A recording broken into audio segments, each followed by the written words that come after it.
had Edward Snowden here a couple of days ago, and this is response time. And several of you have written to me with questions to ask our guest here from the NSA. So Richard Ledgett is the 15th Deputy Director of the National Security Agency, and he's a senior civilian officer there, acts as its Chief Operating Officer, guiding strategies, setting internal policies, and serving as the principal advisor to the director. And all being well, welcome Rick Ledgett to TED.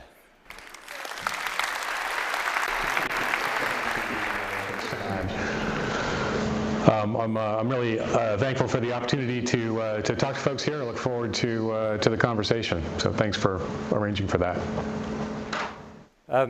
Thank you, Rick. We appreciate you joining us. It's certainly quite a strong statement that the NSA is willing to reach out and show a more open face here. You saw, I think, the talk and interview that Edward Snowden gave here a couple of days ago. What did you make of it? So I think it was interesting. It was we didn't realize that he was going to show up there. So kudos to you guys for arranging a nice surprise like that.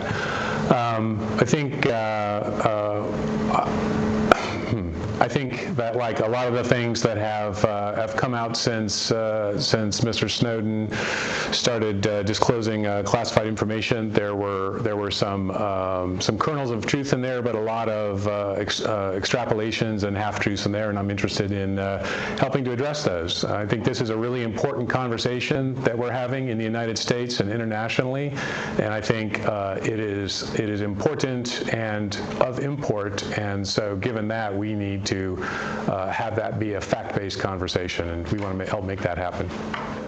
So the question that a lot of people have is, what do you make of Snowden's motivations for doing what he did, and did he have an alternative way that he could have gone? Yeah, he absolutely did have alternatives, ways that he could have gone, and I actually think that characterizing him as a whistleblower actually hurts legitimate whistleblowing activities.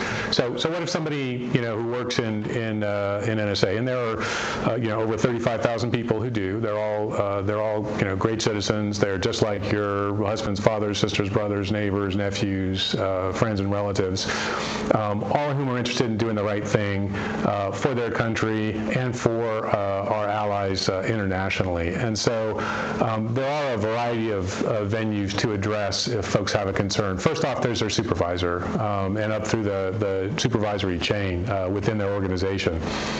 If folks aren't comfortable with that, there are a number of inspectors general. In the case of Mr. Snowden, he had the option of the NSA Inspector General, the Navy Inspector General, the Pacific Command Inspector General, the Department of Defense Inspector General, and the Intelligence Community Inspector General, any of whom would have both kept his concerns in classified channels and been happy to address them. Now, he has said, sir, that working as a contractor, the option to go to the congressional committees, and there are mechanisms to do that are in place. And so he didn't do any of those things. Now, you had said that Ed Snowden had other avenues for raising his concerns. The comeback on that is a couple things. One, that he certainly believes that as a contractor, the avenues that would have been available to him as an employee weren't available.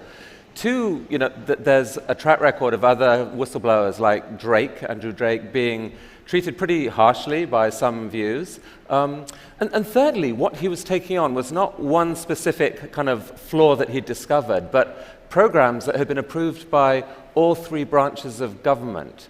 I mean, in that circumstance, couldn't you argue that what he did was reasonable? No, I don't agree with that. I think that sorry, I'm getting feedback through the microphone there. The actions that he took were inappropriate because of the fact that he put people's lives at risk, basically, in the long run. And I know there's been a lot of talk in the public by Mr. Snowden and some of the journalists that say that the things that have been disclosed have not put national security and people at risk, and that is categorically not true. They actually do.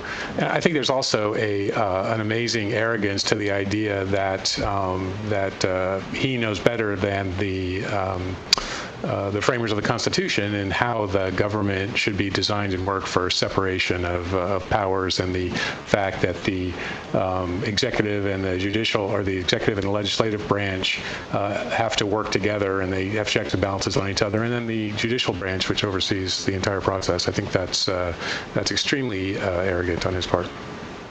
Can you give a specific example of how he put people's lives at risk? Yeah, sure. So the things that he's disclosed, the capabilities, and NSA is a capabilities-based organization. So when we have foreign intelligence targets, legitimate things of interest, like terrorists is the iconic example, but it includes things like human traffickers, drug traffickers, people who are trying to build advanced weaponry, nuclear weapons, and build delivery systems for those, and nation states who might be executing aggression against their immediate neighbors, which you may have some visibility into some of that's going on right now. The capabilities are applied in very discrete and measured and controlled ways.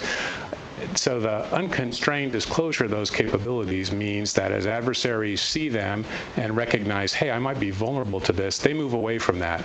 And we have seen targets in terrorism, in the nation-state area, in smugglers of various types, and other folks who have, because of the disclosures, moved away from our ability to have insight into what they're doing. The net effect of that is that our people who are overseas in dangerous places, whether they're diplomats or military, and our allies who are in similar situations, are at greater risk because we don't see the threats that are coming their way. So that's a general response, saying that because of his revelations, access that you had to certain types of information has been shut down, has been closed down. But that presumes, the concern is that the nature of that access was not necessarily legitimate in the first place. Describe to us this Bull Run program where it's alleged that the NSA specifically weakened security in order to get the type of access that you've spoken of.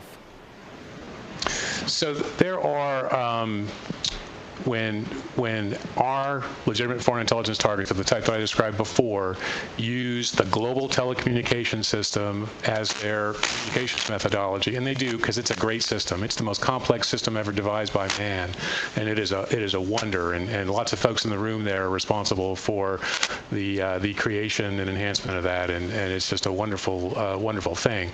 But it's also used by people who are working against us and our allies. And so if I'm going to pursue them, I need to have the capability to go after them. And again, the controls are in how I apply that capability, not that I have the capability itself. Otherwise, if we could make it so that all the bad guys used one corner of the internet, we could have a domain, badguy.com. That would be awesome, and we could just concentrate all our efforts there. That's not how it works. They're trying to hide from the government's ability to isolate and interdict their actions, and so we have to swim in that same space. But I will tell you this. So NSA has two missions. One is the signals intelligence mission that we've unfortunately read so much about in the press. The other one is the information assurance mission, which is to protect the national security systems of the United States. And by that's things like the communications that the president uses, the communications that control our nuclear weapons, the communications that our military uses around the world, and the communications that we use with our allies, and that some of our allies themselves use. And so we make recommendations on standards to use, and we use those same standards. And so we are invested in making sure that those communications are secure for their intended purposes. But it sounds like what you're saying is that when it comes to the internet at large, any kind of strategy is fair game if it improves America's safety. And I think this is partly where there's such a divide of opinion, that there's a lot of people in this room and around the world who think very differently about the internet. They think of it as a momentous invention of humanity, kind of on a par with the Gutenberg press, for example. It's the bringer of knowledge to all, it's the connector of all, and it's viewed in those sort of idealistic terms. And from that lens, what the NSA has done is equivalent to the authorities back in Germany inserting some device into every printing press that would reveal which books people bought and what they read. Can you understand that from that viewpoint, it feels outrageous? I do understand that. I actually share the view of the utility of the internet, and I would argue it's bigger than the internet. It is the global telecommunications system.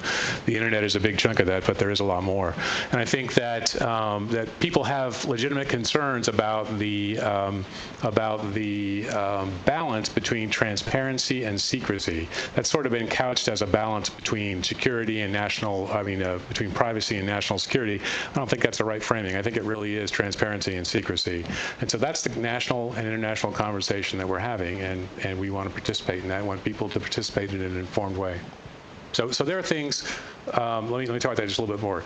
There are things that we need to be transparent about. Our authorities, our processes, our oversight, who we are. We, NSA, have not done a good job of that, and I think that's part of the reason that this is has been so revelational and so sensational in the media. Nobody knew who we were. We were the no-sus agency, the never say anything. There's takeoffs of our logo of an eagle with headphones on around it, and so that's sort of the public characterization.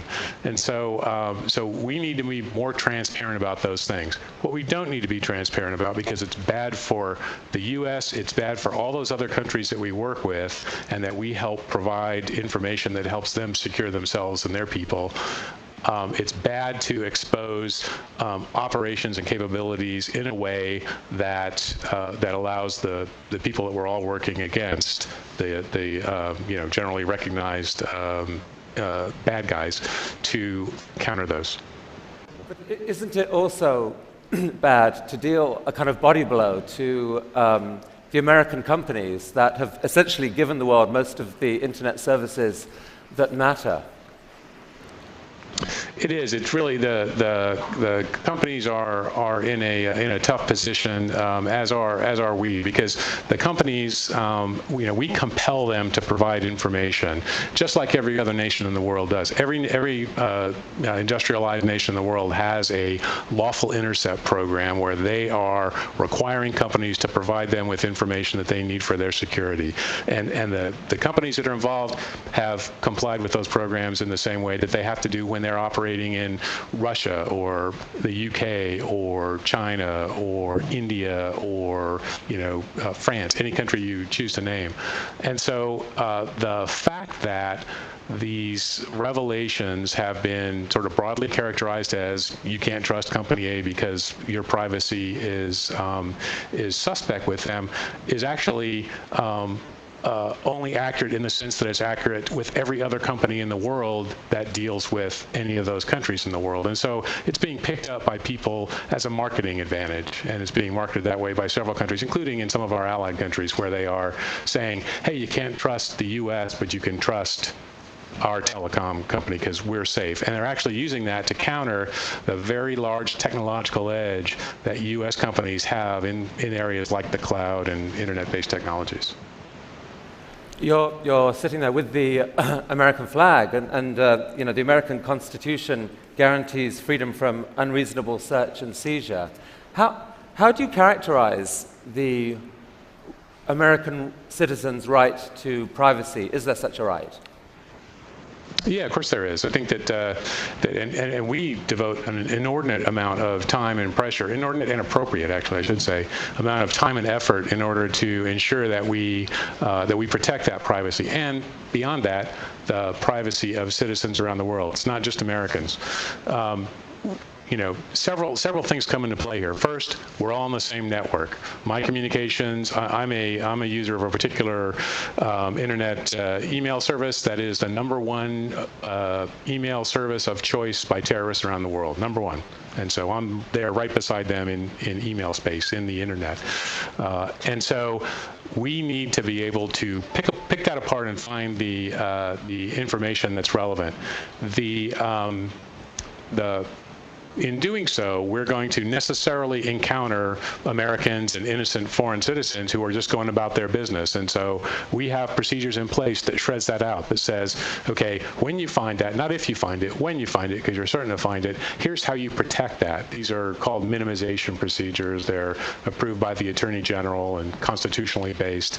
And so we protect those. And then for people, citizens of the world who are going about their lawful business on a day-to-day basis, the president, on his 17 January speech, laid out some additional protections that we are providing to them. So I think absolutely folks do have a right to privacy, and we work very hard to make sure that right to privacy is protected. What about foreigners using American companies' internet services? Do they have any privacy rights? They do, in the sense of the only way that we are able to compel one of those companies to provide us information is when it falls into one of 3 categories. We can identify that this particular person, identified by a selector of some kind, is associated with counterterrorist or proliferation or other foreign intelligence target. Much has been made of the fact that a lot of the information that you've obtained through these programs is essentially metadata. It's not necessarily the actual words that someone has written in an email or given on a phone call. It's who they wrote to and when and so forth. But it's been argued, and someone here in the audience has talked to a former NSA analyst who said metadata is actually much more invasive than the core data, because in the core data you present yourself as you want to be presented. With metadata, who knows what the conclusions are that are drawn. Is there anything to that? Yeah, I don't really understand that argument. I think that that metadata is important for a couple of reasons. Metadata is the information that lets you find connections that people are trying to hide. So when a terrorist is corresponding with somebody else who's not known to us but is engaged in doing or supporting terrorist activity, or someone who's violating international sanctions by providing nuclear weapons-related material to a country like Iran or North Korea, is trying to hide that activity because it's illicit activity. And what metadata lets you do is connect that. The alternative to that is one that's much less efficient and much more invasive of privacy, which is gigantic amounts of content collection. So metadata, in that sense, actually is privacy enhancing. And we don't, contrary to some of the stuff that's been printed, we don't sit there and grind out metadata profiles of average people. If you're not connected to one of those valid intelligence targets, you're not of interest to us. So, in terms of the threats that face America overall, where would you place terrorism?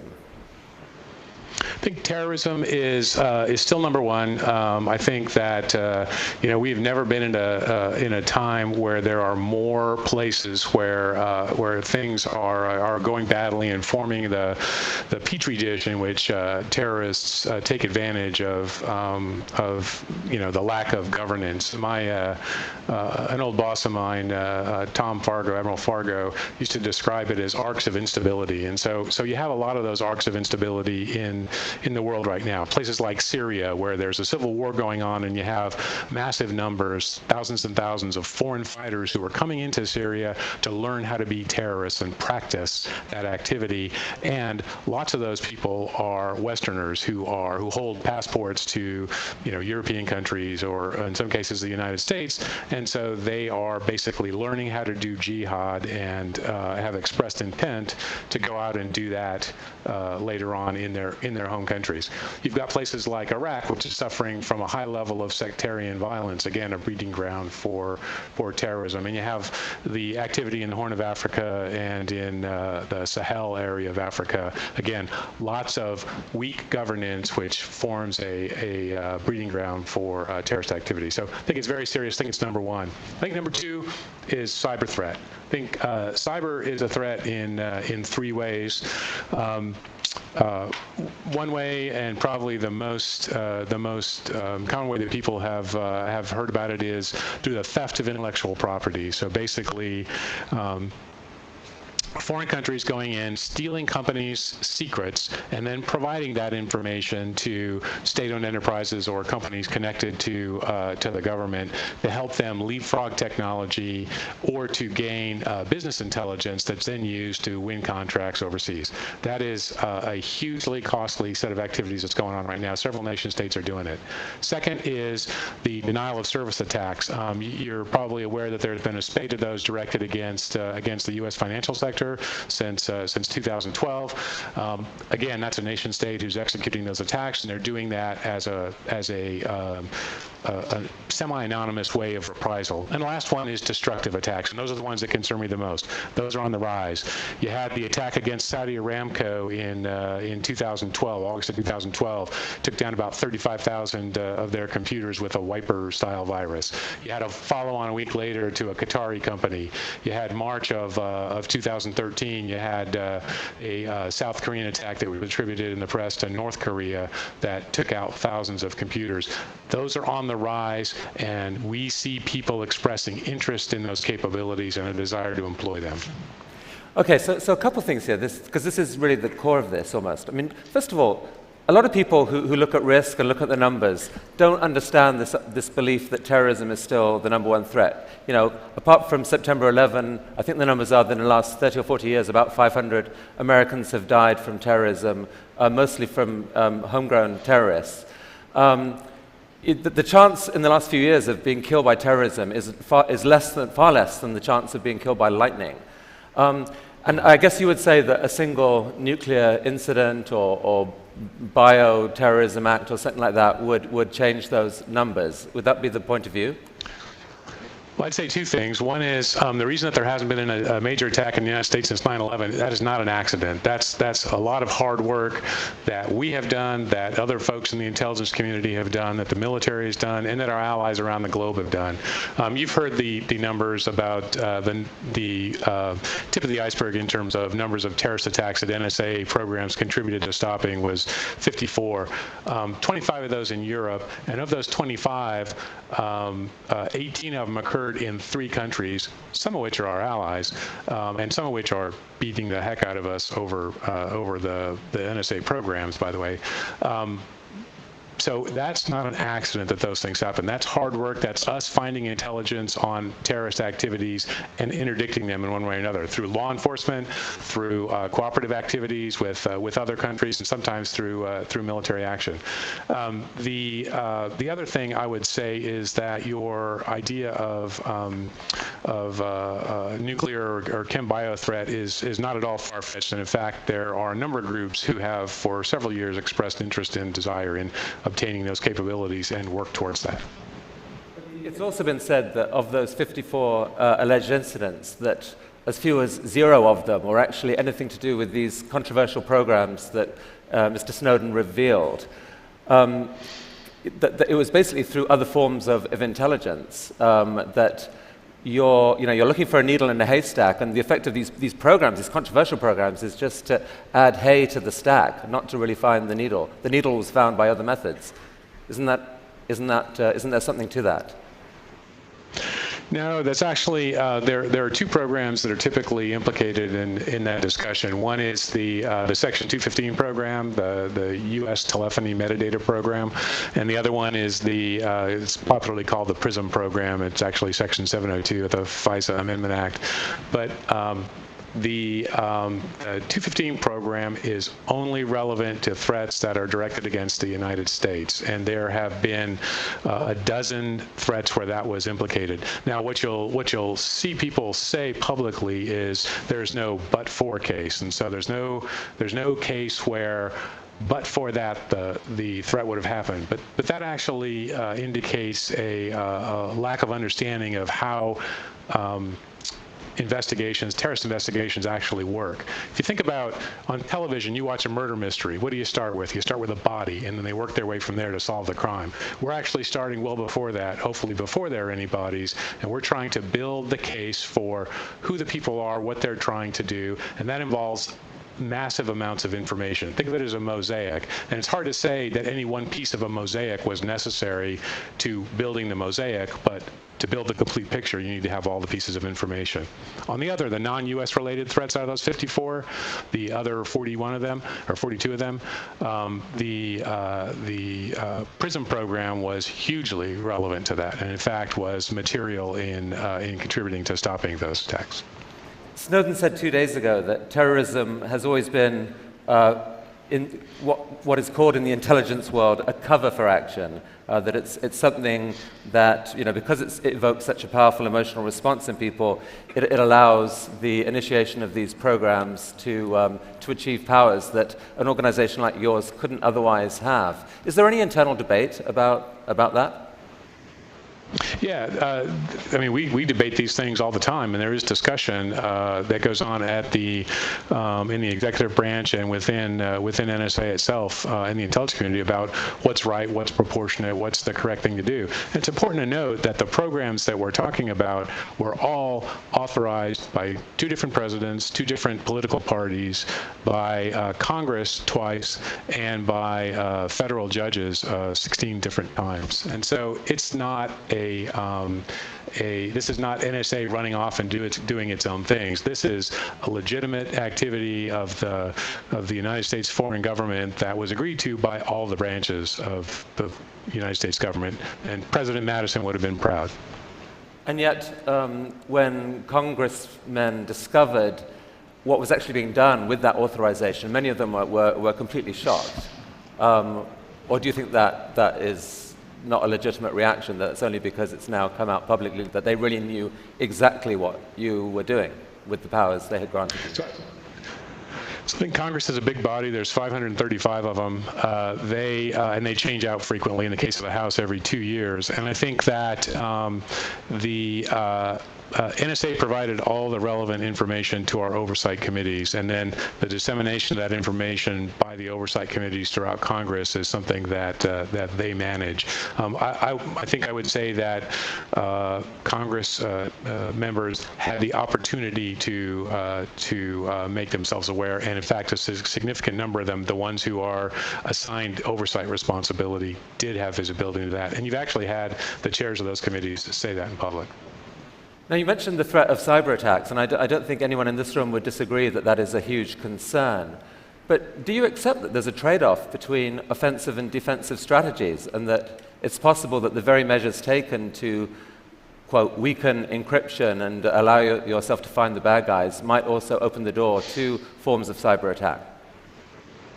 So I think that 2 things. One is, you said weaken encryption, I didn't.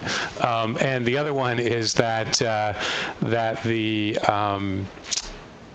the NSA has both those missions, and we are heavily biased towards defense, and actually the vulnerabilities that we find in the overwhelming majority of cases we disclose to the people who are responsible for those for manufacturing or developing those products.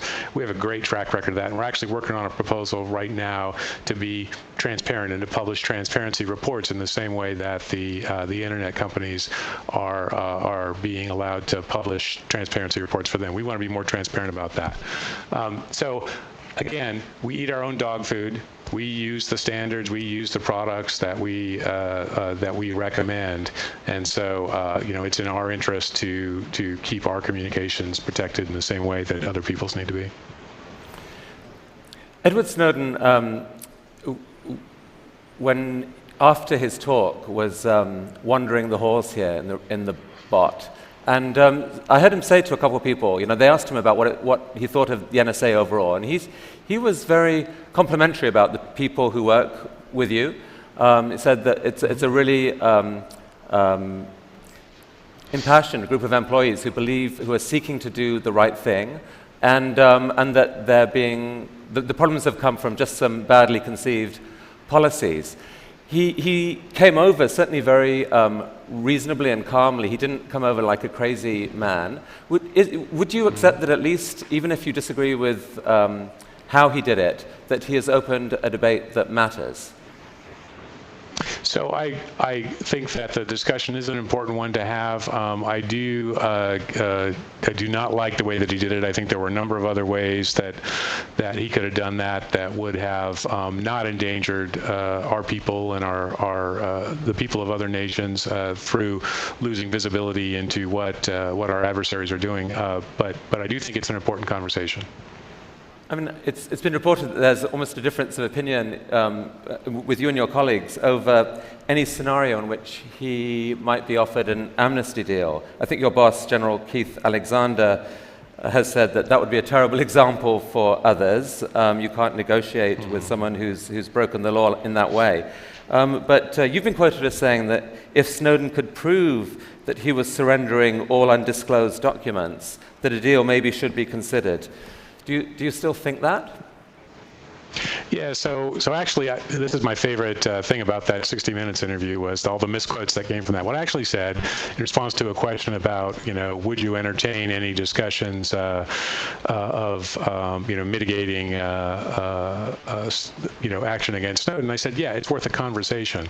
This is something that the Attorney General of the United States and the President and I also actually have both talked about this, and I defer to the Attorney General because this is his lane, but there is a strong tradition in American jurisprudence of having discussions with people who've been charged with crimes in order to, if it benefits the government to get something out of that there's always a room for that kind of discussion. So I'm not presupposing any outcome, but there is always room for discussion. I mean, to a layperson, it seems like he has certain things to offer the US, the government, you, others, in terms of putting things right and helping figure out a smarter policy, a smarter way forward for the future. Do you see, has that kind of possibility been entertained at all?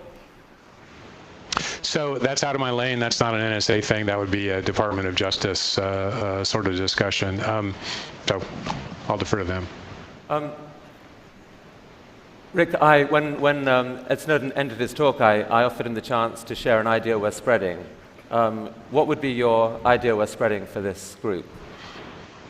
So I think learn the facts. This is a really important conversation, and it impacts, it's not just NSA, it's not just the government, it's you, it's the internet companies. I mean, the issue of privacy and personal data is much bigger than just the government, and so learn the facts. Don't rely on headlines, don't rely on sound bites, don't rely on one-sided conversations.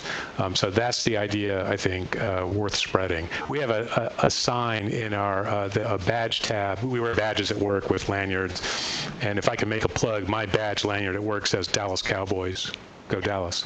And I've just alienated half the audience, I know.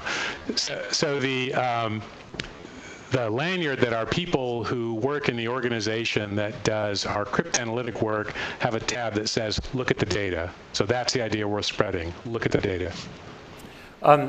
Rick, it took a certain amount of courage, I think, actually, to come and speak openly to this group. It's not something the NSA has done a lot of in the past, and plus the technology has been challenging. We truly appreciate you doing that and sharing in this very important conversation. Thank you so much.